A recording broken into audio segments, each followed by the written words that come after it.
Hello guys, magluluto po tayo ngayon ng simpleng ulam. Ang ginisang dilis na may kamatis. Ang simpleng ulam sa bundok at sa bukid.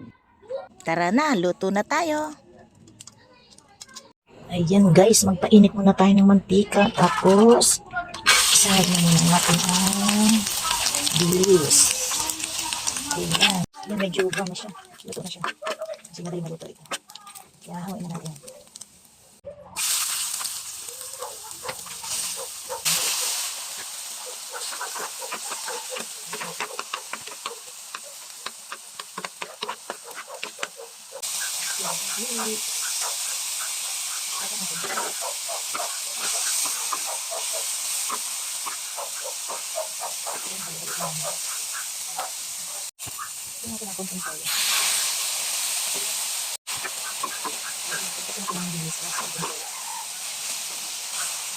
Ayun, pwede lang ako ng kalamansi. Pwede natin ng sili. Dito na.